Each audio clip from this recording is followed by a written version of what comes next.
Waalaikumsalam warahmatullahi wabarakatuh. Baik. Oke. Pembahasan selanjutnya adalah kalimat efektif ya. Kalau kemarin kalian belajar tentang kosakata dan diksi dan juga selain itu kalian juga sebenarnya sudah mulai mengenal ya mana yang kalimat efektif, mana yang tidak ya. Karena kemarin di dalam paragraf itu udah ada sebenarnya. Nah, kalimat efektif itu sendiri ya. Oke, sebentar. Nah, ini kalimat efektif memiliki unsur SP ya, subjek dan predikat. Masih ingat subjek itu apa? Hmm? Subjek itu apa? Predikat itu apa? Ayo, ada yang ingat nggak? Jangan ngantuk, Bu. Jangan ngantuk dulu ya, bentar. Nanti kita nggak lama kok. Ini slide-nya cuma berapa nih? Lupa saya. Slide-nya itu cuma 17. Tapi memang kalau bahasa Indonesia itu nggak bisa cuma teori ya. Jadi memang harus tahu dulu apa itu subjek dan apa itu predikat. Ada yang tahu ini? Ada yang tahu? Ayo. Subjek itu siapa yang dibicarakan, Bu? Hmm. Oke, subjek itu Ataupun pelaku. berarti sebuah benda atau orang gitu ya. Maksudnya ya, subjek menandai atau itu siapa yang dibicarakan atau menandai sesuatu ya, ya kan? Sedangkan predikat adalah apa? Kalimat yang menjelaskan subjek, Bu. Kalimat yang menjelaskan subjek. Oke. Bagian yang menandai apa yang dinyatakan tentang subjek. Sebut sebutkan yang menerangkan ya. Jadi bagian yang menandai apa yang dinyatakan tentang subjek. Jadi apa apa yang dilakukan lebih ke sana ya dia. Coba langsung. Sedangkan kalau objek adalah bagian yang melengkapi predikat. Jadi ini penting banget ya. Kalian harus tahu subjek sama objek. Siapa yang menandai itu subjek. Dan siapa yang ditandai oleh subjek itu namanya predikat. Siapa yang ditandai oleh subjek. Nah, kalimat efektif ya itu harus memiliki unsur ini. Unsur subjek predikat, unsur hemat ya. Tidak mengandung kata yang muwadir ya. Kemarin kalian juga udah melakukan ini pada saat latihan yang kemarin ya. Kemudian memiliki kesejajaran bentuk dan makna. Contohnya ini, ya.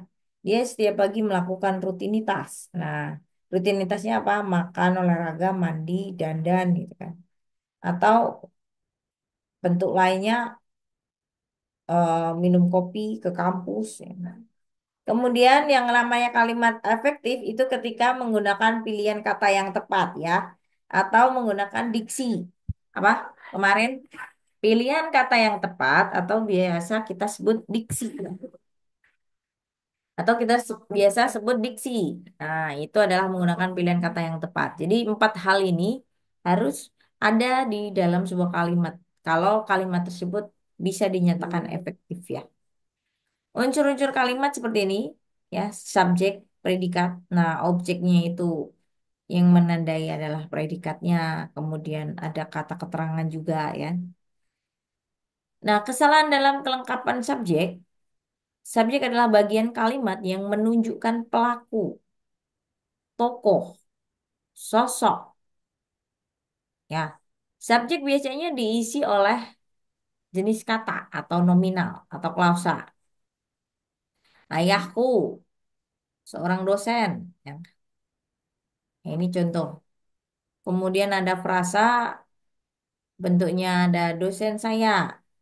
Nah, Kalau dosen sendiri, saya sendiri kan nggak mungkin ya, karena ini ada bentuknya frasa. Kumpulan kata yang tidak melebihi batas fungsinya. Anak gadis Pak RT. Nah, berarti itu anaknya Pak RT ya. Dia sedang pel busuk yang dibuat di tanggal kemarin. Oke, kemudian ada Tidak terjawab. predikat. Ini adalah, bentar ya, saya mute dulu nih yang di predikat adalah bagian kata yang memberitahu apa atau dalam keadaan bagaimana si subjek ya. Jadi yang menandai predikat itu subjek. Predikat itu bisa berupa frasa, bisa sebagian besar berkelas adjektif, tetapi juga bisa nominal. Apa itu Bu? Nomina, nomeralia, frasa nominal. Nah ini contohnya, kuda meringki ya. Meringki, siapa yang meringki? Kuda. Yogi mahasiswa. Mahasiswa itu siapa? Yogi. Yogi adalah mahasiswa. Yogi ke kampus. Nah, kemudian ada objek. Objek adalah bagian yang melengkapi predikat ya. Jadi pelengkapnya. Jadi kalaupun nggak ada objek, masih bisa menjadi kata ya. Jika predikat diisi oleh verb in, ini yang atas dulu deh. Objek pada umumnya diisi oleh nominal atau klausa. Mira meminang tetetetetet. Arsitek merancang apa? Juru masak menggoreng apa? Ya. Jika predikat diisi oleh verba, objek tidak diperlukan. Maka itu sebabnya sifat objek dalam kalimat dikatakan tidak wajib hadir. Nenek mandi.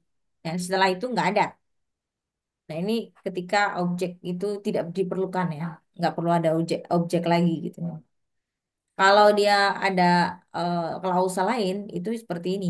Mira menimang, menimang apa? Kira-kira menimang boneka mungkin, menimang anaknya, saudaranya mungkin. Jadi masih banyak yang. Kalau nenek mandi itu nggak perlu diterangkan lagi ya. Nenek mandi di mana itu kan di mananya aja nggak perlu ada pun nggak masalah.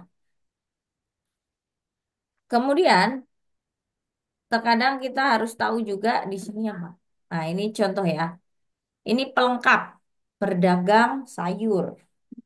Buminah menjual sayur. Sayurnya adalah objek ya. Sesuatu tambahan yang dilakukan oleh si subjek. Buminah menjual. Kalau menjual aja maka kurang lengkap ya kan. Harus ada objek. Kalimat partisipial. Akhir-akhir ini bentuk kalimat yang berawal dengan verba banyak ditemukan di media massa. Contohnya ya. Berbicara kepada media kemarin di kantornya, Rini Suwandi mengatakan bahwa dirinya tidak mengenal Nurdin Halid. Melihat situasi mulai memanas, petugas dari Depnaker mengambil alih pimpinan dialog. Ditemani pengacaranya, Fuad Bawasir mengadukan sby.com. Nah, ini adalah kalimat-kalimat partisipial ya, atau kalimat yang punya verba yang banyak, punya makna yang banyak di sini. Nah, ini melihat situasi mulai memanas. Situasinya siapa? Apakah petugasnya? Apakah Depnaker? Akhirnya petugas dari Depnaker mengambil alih pimpinan dialog. Nah, masih banyak. Kemudian ada kalimat tidak logis ya. Kalau tadi ada kalimat efektif, kalimat tidak logis. Ini terutama pada novel-novel ya. Ada koma kemudian ditunda. Ini contohnya yang aneh. Kemudian berseka berhasil. Ini juga aneh. Kalimat ambigu. Buat anak kok coba-coba. Nah, ini ambigu ya. Coba bisa dalam arti sebenarnya. Maksudnya seperti misalnya kita membeli. apa namanya membeli minyak gitu kan. Nah, buat anak. Nah, sedangkan sembarangan membeli juga buat anak kok coba-coba gitu kan. Bisa juga dalam arti lain. Ini juga yang bawah ya. Ini nyuruh anjingnya pelan-pelan atau dia lagi mengumpat ya kan? Pelan-pelan. Nah, itu juga bisa jadi ambigu. Jadi kalau ambigu maka dia bukan kalimat efektif ya. Kemudian tulisan-tulisan buatan yang selama ini berserakan berhasil dikumpulkan dalam 9 jilid besar. Analisisnya adalah tulisan-tulisan Bung Hatta yang selama ini berserakan, ya, berserakan itu sudah apa namanya anti nama lain ya, punya arti lain, berhasil dikumpulkan dalam 9 jilid besar. Struktur tersebut rancu, ya. Dan sebenarnya bentuk kalimatnya itu adalah kalimat pasif. Jika dilihat dari predikannya, bisa dikatakan dikumpulkan. Tetapi karena di sisi predikat lain seperti berhasil, maka kalimat tersebut tidak jelas apakah dia aktif atau pasif. Maka berhasil merupakan penanda predikat kalimat aktif seperti halnya bermain, bertemu, berkelahi, berhasil, berserakan. Nah, ini kalimat yang benar ada di bawahnya ya. Oke. Walaupun bentuknya mirip kaki, tapi itu tetap sirip.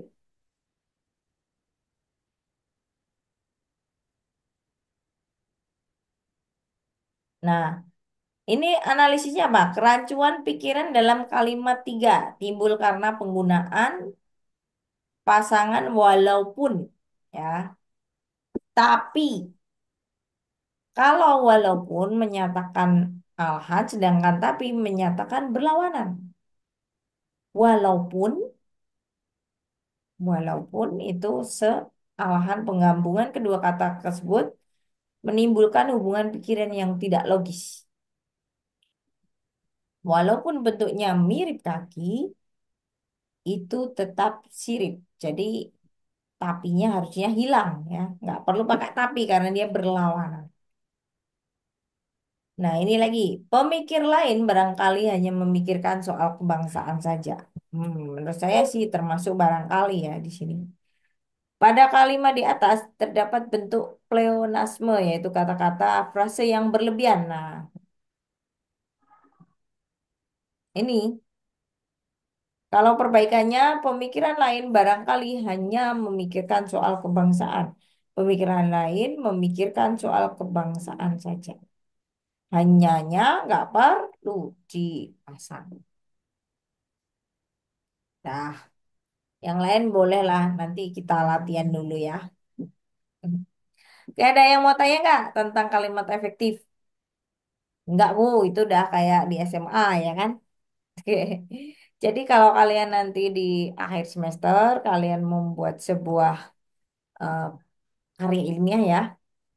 Kata-kata yang efektif itu sangat diperlukan ya. Jadi jangan menggunakan kata-kata yang berulang ya. Boleh misalnya kalau sekarang zaman sekarang itu ada ChatGPT ya. Nah, zaman sekarang tuh ada ChatGPT. Jadi bahayanya ketika eh, aplikasi ini tuh membantu kalian untuk membuat paragraf tapi paragrafnya sama sekali nggak efektif. Jadi kalian tetap harus baca ya. Kalian harus tetap harus baca untuk bisa membuat menjadi efektif. Ya, nah ini contoh pemilihan kata tak ketulungan yang tidak tepat. Ini yang mana? Oh, mereka anggap semua pengeluaran ini sebagai infak di jalan Allah yang pahalanya tak ketulungan. Nah, diksinya nggak ada ini ya, tak ketulungan ya. Siapa yang mau ditulung ya? Kata tak ketulungan merupakan adalah kata bahasa Jawa dan bermakna negatif ya, tidak tertolong.